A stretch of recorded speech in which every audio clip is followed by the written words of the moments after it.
আসসালামু আলাইকুম অডিয়েন্স, আপনারা দেখতে পাচ্ছেন আমরা আছি ফুলপুর গুলচত্বরে এবং কি আমার পিছনে যে রুটটি রয়েছে এটা হচ্ছে হালুয়াঘাট উপজেলা রুট। আজ আপনাদেরকে দেখাবো হালুয়াঘাটের জনপ্রিয় মিষ্টি সালামের মিষ্টি। চলেন যাই। তার পাশাপাশি আপনাদেরকে দেখাবো হালুয়াঘাটের কিছু ঐতিহ্যবাহী জায়গা। দেখতে দেখতে চলে যাই। আমরা এখন যে জায়গাটিতে আছি এটা হচ্ছে দুর্ঘটনা প্রবণ এলাকা, আপনারা সবাই সতর্কভাবে গাড়ি চালাবেন। সর্বশেষে আমরা ফুলপুর পেরিয়ে হালুয়াঘাট উপজেলায় প্রবেশ করতেছি। এটি হচ্ছে হালুয়াঘাট উপজেলার সর্বপ্রথম ব্রিজ, যা কংস নদীর উপর দিয়ে বয়ে গেছে।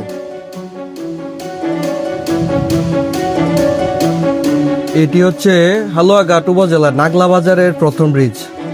এই ব্রিজটিও কিন্তু দুর্ঘটনা প্রবণতা এলাকা, সবাইকে সতর্ক হওয়ার জন্য অনুরোধ করা হইল।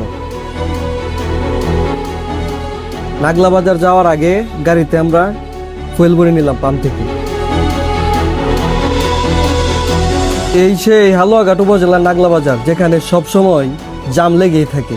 আপনারা সতর্কভাবে চলাফেরা করবেন। অবশেষে আমরা নাগলা বাজার পেরিয়ে দারা বাজারে পৌঁছেছি।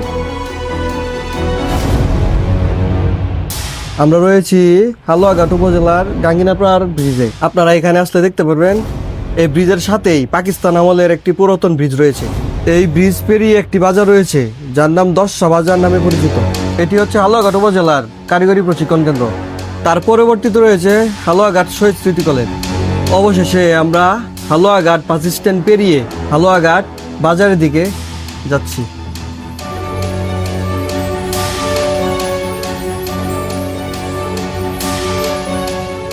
এটি হচ্ছে হালুয়াঘাটের 50 শয্যা বিশিষ্ট হাসপাতাল।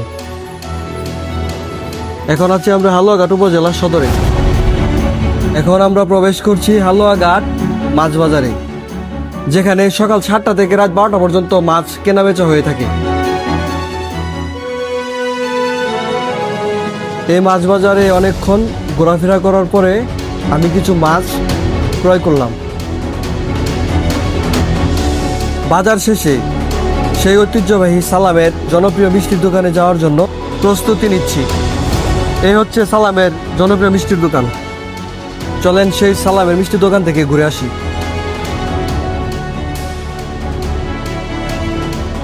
সালাম আলাইকুম, ভালো আছেন?